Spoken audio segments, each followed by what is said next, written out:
the hard point.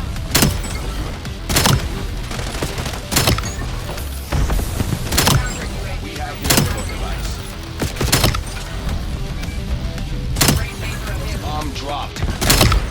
UAV prep for launch. You are our final asset. Do your job. Halfway check. Time. One enemy left. Get the f off me! Oh!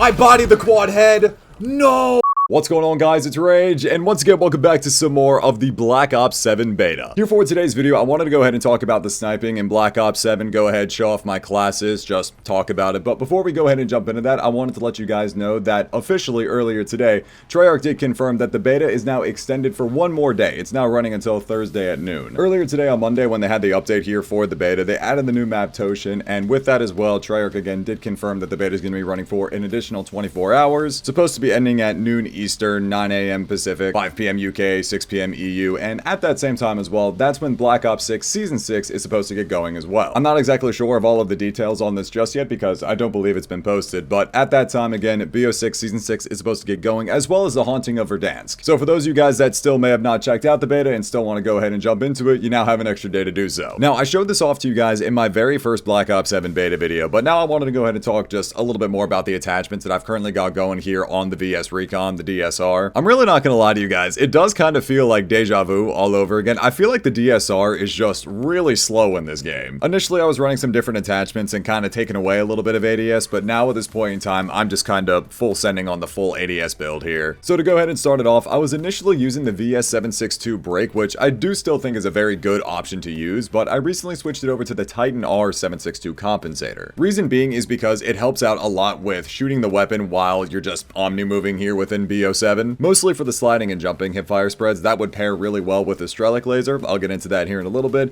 but also as well mostly for the slide and dive to fire speeds, because naturally people are sliding a lot in this game. I've noticed there is a bit of a no-scope delay in this game. I don't know if that's still something that's kind of carrying over from Black Ops 6, as well as the scope wobble, which again, they did confirm that they are fixing that, especially here on the VS Recon. Matter of fact, I think they've already slightly tuned it, but the bigger tune for that is going to come on the full launch of the game. Next up here on the barrel, I'm using the 17-inch wrist watch Nimbus barrel, which again increases ADS speed, jumping ADS speed, sprint to fire speeds, all of that. I feel like most of these other barrels when it comes to like damage range and bullet velocity will mostly help when it comes to Warzone. Just given the size of all of the maps that we have in Black Ops 6, you don't really need to lead your shots too much in this. Here, as always, I'm using the flinch resistance pad. Like this to me is just the, without a doubt, yeah, +3 flinch resistance, that's a given. Personally, I always lean more into the flinch resistance just because I feel like it's too much at times. It also helps out a lot paired with the rear grip that I'm using, which I'll go ahead and get into that here in just one second. But here on the underbarrel, I'm using the kinetic lock hand guard. It's just a nice buff for a lot of the base movement speeds in this game. Just helps out a lot with that, because without this hand guard on, I feel quite a bit slower with the DSR. Here for the magazine, just using extended mag 1, gives you 2 extra bullets with no cons. If you throw on extended mag 2, that's where it starts to hit you on the ADS speed quite a bit. What is kind of nice though, this dash line speed mag is pretty good. It does give you the base 5 bullets like the regular DSR, gives you a nice benefit to the ADS and sprint to fire and reload quickness. I feel like this would be really ideal, especially if you're using an overkill sniping class, like if you're swapping between the DSR and the PO6. Next up here on the rear grip, I wanted to talk about this. I recently switched back to the R1 shelf grip here because it gives the +3 on ADS and a nice +2 on the jumping aim down sight speed. But here again, this is why I'm using the heavy stock,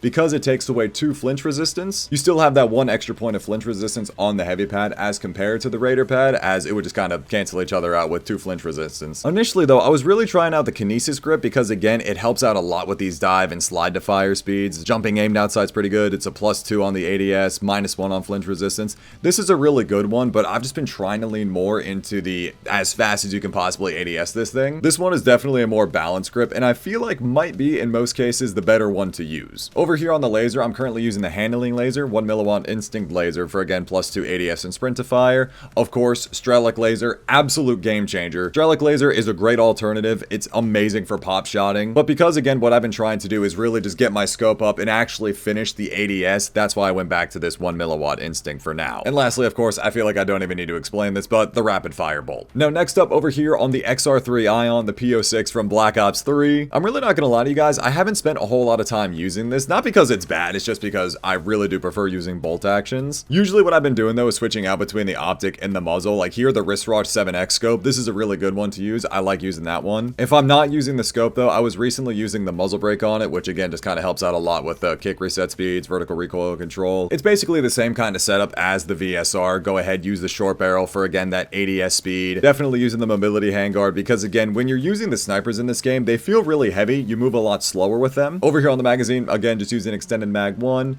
Fast mag 1 again wouldn't be a bad option if you wanted more ADS speed, but you do lose a burst. You only get 4 bursts out of it. Again, would probably be more ideal to use on a swap overkill class. Once again, over here on the rear grip, using the quick draw grip. I haven't tried the transition one yet though. This one is the kinesis equivalent over on the DSR. I do kind of want to try this, just because again, it does give that extra benefit to a bunch of mobility and whatnot. Over here on the stock, once again, big ups on the flinch resistance. Always use that. Still using the handling laser here for the ADS and sprint to fire speeds. Strelic laser, especially on this one, is going to be pretty beneficial as well. And lastly on fire mods, once again using rapid fire. I do notice that without quick charge, I might have to do a side-by-side test comparison, but I do feel like the BO3 PO6 was faster than what it is here in BO7, so quick charge is definitely a necessity. Once the full game comes out, I'm sure we'll have the advanced stats tab and we'll really get the numbers down, but again, I don't know what it is. I just feel like sniping is a lot slower in this game compared to BO6. It's on a pretty similar level to maybe that of Cold War. So now here, let's go ahead and jump into a game. And again, I did want to talk more about this, of course, the whole skill-based matchmaking stuff that's going on. They've still left the open mosh pit right here at the top, but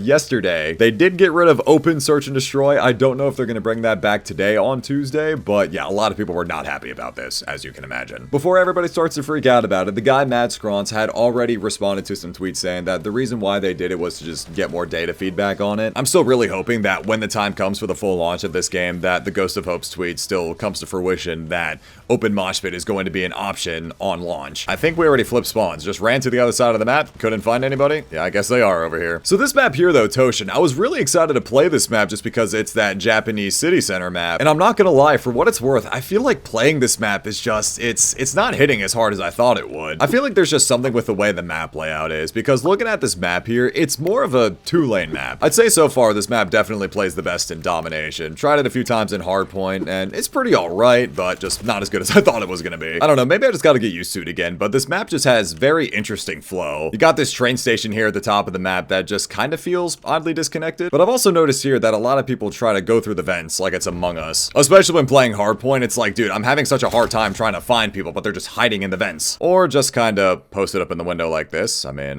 yeah, I guess that works too.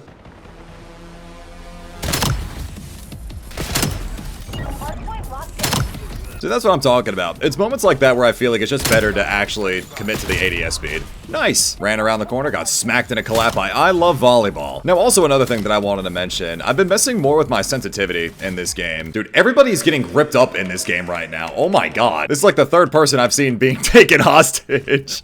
Oh my god. So as I was saying, yeah, I have been messing with my sensitivity a little bit more. And usually I'm not really one to do this where I mess with the in-scope sensitivity, like the ADS sensitivity multipliers. I almost never mess with that. Mostly just because I'm very used to old Call of Duty where it's just, yeah, one sensitivity, that's it, that's all I need to do and focus on, and it is what it is. But for those of you that are curious, my current sense is 1400 DPI, and I usually play 2.33 on these new Call of Duties, 0.6 on the old ones. I dropped my sensitivity this game now to like 2.2, but I've also adjusted the in-scope sensitivity to like 0.9. I know, it sounds like all very minimal differences, and I know I naturally play on a pretty low sensitivity compared to most other PC players, but it's just what I'm used to. This does kind of go beyond just a sniping issue, but I've also been noticing this a little bit more with even the red gunning in this game. Alright. Oh, he was invisible. I just saw him. Even with red gunning in this game, I've noticed that, like, something with my ADS sense has just always felt odd. Really don't know what it is or how to describe it, but it just kind of feels like sometimes, I don't know, like, just the in-scope is too fast for me. Who knows? Maybe I'm just an old man and that's what it is. Oh, I was really hoping they were going to be out here. I mean, they kind of are. I just went the wrong way. I missed that shot. They are still kind of spawning out here. Ah, damn. Hostile UAV established above. so that didn't miss. You Thank are you. incoming. Hardpoint is active. Yeah, I saw you that time. There's clearly a reason I have 4 eyes. I mean, all jokes aside, though, I was gonna make this point, too, that the invisibility cloak in this game is really, really good, but it's gonna get to a point on a similar level to that of BO3. Oh shit, yo, triple! That was the most random triple I've ever hit. Holy shit, yo, let's go. Fuck yeah. I love that though. I love those kind of triples where you don't even see all 3 of them. They just perfectly lined up. But yeah, as I was saying though, the whole thing with the invisibility cloak in this game, I feel like it's gonna get to a similar point to that of BO3, where the more you think you see it, like the more you get used to it, the more you do kind of see like the invisibility slightly moving. Hardpoint locked down. That's got to be my favorite thing about BO7. Dude, like the jump shotting, the movement with that, I don't know, man, it's so clean. And the thing as well that I've kind of gotten used to is the fact that wall jumping isn't really a gimmick in this game. Like the maps are really well designed to make it work well. This triple was so nice. I didn't even see all 3 of them. Damn! Alright, nice. I'll take that. I was gonna say, though, I'm curious to see how the old school maps are going to play when they bring in Raid, Hijacked, Express. How are they gonna play with this new Omni movement? Curious about it mostly because I'm wondering if we're gonna have another similar situation to that of Modern Warfare 3 having, like, tack sprinting on the OG MW2 maps. Being able to tack sprint and mantle over things, get to areas that you weren't originally able to in the games. In the original games, for that matter, probably gonna be a very similar situation again here on the BO2 remasters. You know, one thing as well when it comes to the PO6. I don't know if it was like this in BO3. Surely there's got to be some PO6 enthusiasts out there that can let me know of this, but I don't know what it is, but when I go to use this thing, I feel like I really need to hold down my click to fire it. For some reason, I feel like I need to hold it down to get it to charge, but the reality is that you can just tap it and it just automatically charges and fires on its own.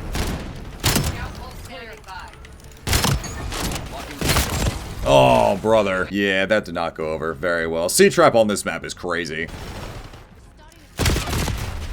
Bro, like, what? I mean, I can't really get too upset about that because I don't even think the 3rd bullet registered. It really seems like, anyway, with this, that, yeah, all 3 bullets from the burst need to hit to kill. Which I will say is absolutely a good thing in comparison to the PO6 from BO3. Because if I'm not mistaken, in BO3, not all 3 bullets needed to hit for you to go down.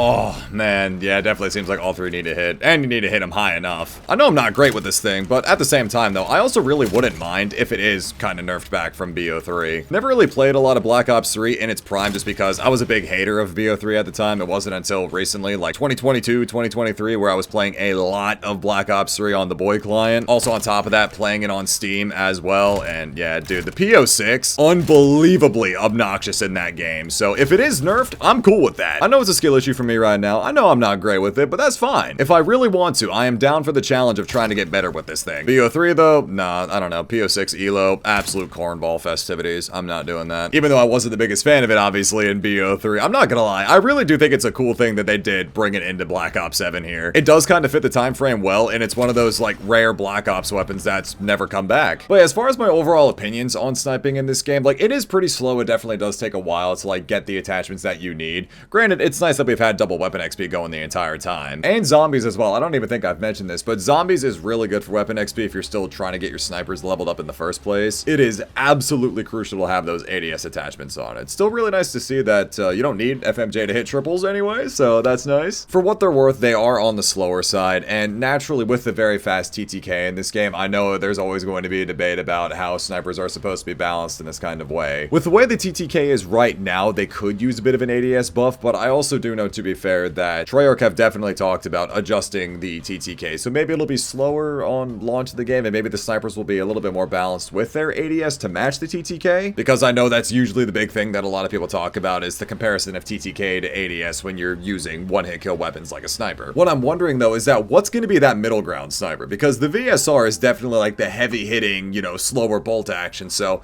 I wonder what the slower, or excuse me, the faster bolt action is going to be with the faster ADS but weaker damage. Similarly, LR762 to the Frost line, SVG to the Locust, Paladin to the Koshka, things like that. Tundra to the Pellington, like there's always that middle ground bolt action sniper that's a little bit faster but a little bit weaker, so very curious to see what that's going to be here in Black Ops 7. Go ahead and let me know down in the comment section below, what do you guys think about the sniping so far in this game? What's your favorite sniper to use? I really do like the sniping in this game. I have no shame in admitting slight skill issue because I'm still kind of getting my feeling down for it, but overall, very fun. Like it a lot.